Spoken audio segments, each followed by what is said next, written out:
Jasmine finally landed in the US, and for a moment, it seemed like all her dreams had lined up perfectly. Years of paperwork, endless visa delays, and sleepless nights worrying if she'd even make it across the border had led to this one moment. She stepped off the plane, imagining the life she had pictured 1,000 times in her head: the bright lights, the new home, Matt waiting, the promise of love finally within reach. You could almost feel her relief, her triumph. But real life, as always, has a way of sneaking in behind the dream. At first, things looked picture perfect on the surface. The romance, the excitement, the we made it energy. It was all there. But a few weeks in, the first cracks started showing. Little things, tiny moments that could have been brushed off at first glance, started to compound. Matt, who had once seemed like her perfect partner, was quieter than expected. He answered texts slower, sighed more often, and seemed distracted during the moments she had imagined would be filled with laughter and connection. Jasmine, who had built so much hope and identity around this relationship, began noticing every subtle shift. It's fascinating how attachment works. When someone becomes the anchor for your whole life, even a slight pull of that anchor can feel like the ground slipping from beneath you. The cultural stress didn't help either. Adjusting to life in a new country isn't just about navigating the paperwork or learning the streets. It's learning the rhythm of someone else's daily life, their expectations, their unspoken rules. Every small misunderstanding became a magnified threat to her sense of stability. When Matt seemed distant, she couldn't just shrug it off. Her brain went straight into overdrive, reading signals that may or may not have even existed. She needed reassurance constantly, and Matt, who had his own limits and frustrations, wasn't always prepared to provide it. It wasn't dramatic at first, just tiny, almost invisible tension building in the background. But humans are wired to notice emotional shifts, and Jasmine's history made her hyper alert. Every sigh, every glance that lingered on the background instead of her face, every delayed text felt like proof that the relationship she had built her life around might be slipping. She wanted love, certainty, and validation. But the reality she stepped into was quieter, colder, and more fragile than her fantasies had allowed. Then came the hallway moment. It seemed like a small thing at first. A simple question, almost routine. Do you still love me? Matt hesitated. And just that pause, that fraction of a second, spoke volumes. Jasmine felt it immediately. You know that feeling when someone stops replying, even for a moment, and your mind starts racing through every possible reason? That was it, multiplied 100 times. She crumpled on the floor, silent at first, gasping, clutching herself as if holding her body together could somehow fix the unraveling inside. Matt froze. He wanted to react, to comfort her, but something had shifted in him too. Exhaustion, emotional fatigue, the weight of constant tension made him step back instead. And just like that, the first domino had fallen. Humans are fascinating creatures. We cling to relationships for survival, for identity, for proof that we matter. Jasmine's fear, her panicked attachment, wasn't irrational. It was a response to the reality she had poured her entire sense of self into. Matt's withdrawal, equally human, was a response to being overwhelmed. Two people reacting naturally yet tragically set the stage for what would spiral far beyond anyone's expectations. That moment in the hallway was deceptively small. But every person who has ever depended on someone else for their sense of self knows how quickly a tiny crack can become a canyon. And for Jasmine, this was only the beginning. What seemed like a minor hesitation would snowball into a full emotional collapse, shaking everything she had believed about love, security, and her own strength. After the hallway moment, everything changed for Jasmine. The apartment that had once felt like victory now felt like a trap. Matt's calm withdrawal left her spinning. Each day became a test of endurance. How long could she hold herself together when the person she relied on for validation had retreated completely? The silence between them grew heavier than any argument could have been. Humans are wired to notice absence as much as presence, and Jasmine felt it in every corner, every quiet moment. Her mind started racing with what ifs she couldn't escape. What if he doesn't love me anymore? What if this is permanent? What if I've gambled my entire future for someone who's done with me? Her coping strategies were chaotic and desperate. She paced the apartment, rehearsed conversations that would never happen, tried to hold on to routines that now felt meaningless. Each bite of food felt like a negotiation with herself. Each night of sleeplessness, a reminder that she was trapped in a space she no longer recognized as home. Even when production arrived to film, the energy she brought to the camera wasn't her usual dramatic flair. It was raw anxiety, barely restrained panic. Crew members had to gently remind her to eat, to breathe, to try and stabilize herself for a few minutes. But stabilization was a foreign concept. Every effort she made to appear normal was like pressing on a wound that refused to close. The tension between filming obligations and real suffering only added to the pressure. Producers needed scenes. Contracts required her participation. Jasmine was emotionally raw, yet the cameras kept rolling. She couldn't escape the feeling that every tear, every tremble, every small sign of panic was being watched, recorded, and eventually edited to fit someone else's story. There's a fascinating psychological effect when people are forced to perform while in crisis. The performance itself becomes both shield and trap. Jasmine tried to perform calm, tried to be the fiery, controlled persona she had shown before, but the cracks were impossible to hide. Every time the camera pointed at her, it highlighted her fragility, magnifying it for everyone to see. Meanwhile, small crises piled up. A misdelivered text from Matt, a delayed phone call, a sudden visit from production asking questions she wasn't ready to answer. All of these moments triggered cascading fear. Jasmine's mind raced not just about love, but about practical survival. Her visa, her status, her entire ability to stay in the country was tied to the relationship that now seemed irreparably broken. She wasn't panicking just about heartbreak. She was panicking about erasure, the possibility of losing the life she had fought so hard to enter. Her questions became frantic. If he leaves, what happens to me here? If he doesn't want me, do I disappear? These thoughts weren't melodrama. They were real survival instincts in a system she barely understood. Producers tried to intervene, offering hotel rooms, therapists, breaks from filming, anything to stabilize her.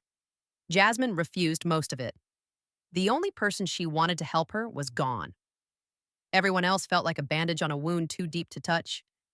She clung instead to the little control she could find, pacing, planning, replaying conversations in her head, attempting to predict every next move. But the unpredictability of human emotion, especially Matt's, made every strategy futile. The psychological pressure was relentless. Nights blurred into days, sleep was punctuated with panic, and her appetite disappeared almost entirely. Jasmine's body began reflecting the stress her mind couldn't release. Anxiety is exhausting, and it doesn't take time off. Every attempt to hold it together left her a little weaker, a little more hollow. And yet she kept going, forced forward by contractual obligations and the sheer inertia of her life in a foreign country. Through all of this, her behavior revealed something deeply human. She oscillated between seeking reassurance and preparing for abandonment, trying to negotiate control over the uncontrollable. Her intense attachment, her fear of loss, and her need for security were not flaws. They were responses to extreme stress. Watching her navigate this while being filmed shows just how much reality TV exposes raw vulnerability while simultaneously exploiting it for narrative. And while the cameras caught some of her breakdown, they missed a whole layer. The moments when she whispered to herself or froze in panic in empty rooms were never broadcast. The worst, the deepest moments of fear and collapse remained unseen. What happened in those off-camera hours would later reveal just how far her emotional world had fractured, and the full extent of her struggle is something the audience never got to witness. The day of the breakup arrived with a strange calm. Matt didn't storm in. He didn't shout. He didn't create a scene worthy of television. Instead, he left the apartment quietly, his actions measured, almost mundane. But the effect on Jasmine was seismic. One minute she was standing in the kitchen, holding a coffee cup, thinking they were just having another ordinary morning. The next, she realized he was gone and wouldn't be back. Her body reacted before her mind could catch up. Heart pounding, chest tight, limbs trembling, She sank onto the couch, frozen, staring at the empty doorway. It was almost anticlimactic, but the shock cut deeper than any argument or dramatic confrontation could have. Jasmine's initial response was numbness. The world didn't feel real. Thoughts collided in her head: disbelief, panic, grief, and a strange emptiness. Her attachment to Matt, to the sense of safety and validation he represented, left a gaping void. Humans often tie identity and self-worth to their relationships, and when that anchor disappears, the ground feels like it vanishes beneath your feet. She couldn't move, couldn't speak, couldn't plan. Her entire mental energy focused on the single, devastating fact: he was gone, and her life as she knew it had shattered. Panic quickly followed. She jumped up, checked her phone, reread messages, tried to call him, each attempt ending in the same harsh silence. The apartment, once a place of dreams and hope, felt alien. Objects around her seemed meaningless. Her clothes, her bed, even the kitchen that once smelled like a promise of normalcy, were now reminders of loss. It's a kind of vulnerability that's hard to watch from the outside. You see someone physically alive but emotionally unraveling in real time. The mind begins to frantically search for solutions that don't exist, and her attempts to regain control only magnified the emptiness. Despair set in soon after. Thoughts of abandonment, failure, and inadequacy spiraled. Jasmine questioned her choices: the risk of moving countries, the decision to trust, the hope she had invested in a person who no longer seemed to care. Fear of losing not just love but identity gnawed at her. This isn't melodrama, it's human survival instincts at their most raw. When someone you depend on emotionally leaves, it triggers not only grief but also existential fear. Jasmine felt untethered, her sense of self scattered across the empty apartment. Every moment carried suspense. Would she call him again? Would he respond? Would production intervene? Cameras recorded some of this, capturing reactions she barely understood herself, but even that coverage was incomplete. The audience sees a tear or a sigh. What they never witness is the silent negotiation of her own mind, trying to figure out how to continue living after everything familiar is gone. The psychological push and pull, the desire to cling, the recognition of futility, played out over hours, each second stretching endlessly. Her vulnerability was also revealing. It showed attachment as a double-edged sword. It binds us, comforts us, and when broken, it can crush us. Jasmine's breakdown wasn't only about losing Matt, it was about losing the version of herself that existed with him, the hope she had built around their shared future, and the perceived stability of her new life. In moments like these, human fragility is both fascinating and heartbreaking. Despite the despair, subtle signs of survival began to emerge. Her mind, while clouded with panic, began scanning for next steps. Small, almost imperceptible decisions: standing up to move, reaching for her phone to check practical matters, breathing through a wave of tears, hinted at resilience. Humans can endure even when it feels impossible, and the first faint sparks of coping, however shaky, were starting to appear in Jasmine. Even in her collapse, there was a psychological rhythm: grief, panic, reflection, tentative action, repeating endlessly. She hadn't yet rebuilt anything, but the groundwork for survival was quietly forming. The question lingering in the air was how she would channel this chaos into her next move. And the next moments would set the stage for a very different kind of confrontation, one the cameras hadn't captured yet. Production had its own rhythm, one that rarely paused for human emotion. Cameras were rolling almost constantly, crew schedules were relentless, and the pressure to perform according to a storyline was unyielding. Jasmine wasn't just processing heartbreak, she was navigating a system designed to extract drama, to shape moments into something the audience could digest. Every tear, every pause, every faltering word was observed, recorded, and often reframed. It's easy to forget that reality TV operates like a machine. People are raw material, and editing decides what becomes the story. Jasmine felt that tension acutely, the constant awareness that her vulnerability was both her truth and a commodity. Maintaining composure became its own exhausting challenge. She had to answer questions on cue, react naturally, and show emotions that fit the narrative producers wanted, all while her mind was spinning in panic and grief. Small interactions that seemed harmless, crew members reminding her of timing, producers asking for another take, felt like added weight on an already overloaded emotional system.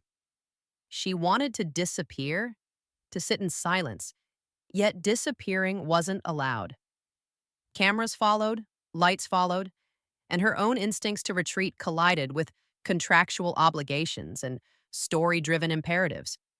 Behind the scenes, her private moments of fear were stark. When producers stepped out, she would collapse into solitude, rubbing her temples, rocking slightly, whispering questions she couldn't answer. What now? How will I survive alone? Is my visa even secure if everything falls apart? These weren't staged moments. They were raw, unedited human responses to compounded stress. It's behavior that tells a lot about resilience, attachment, and the subtle ways systems exploit emotional fragility. Her resistance showed in tiny ways: a refusal to smile when prompted, a sharp glance, a delayed reaction, all small acts of agency asserting themselves amid systemic pressure. She was visibly struggling to hold herself together, and the audience never saw the full scale of this quiet rebellion. Producers could nudge, edit, and frame, but they couldn't entirely control what she felt or how she internalized each scene. It was a constant push and pull between compliance and authenticity.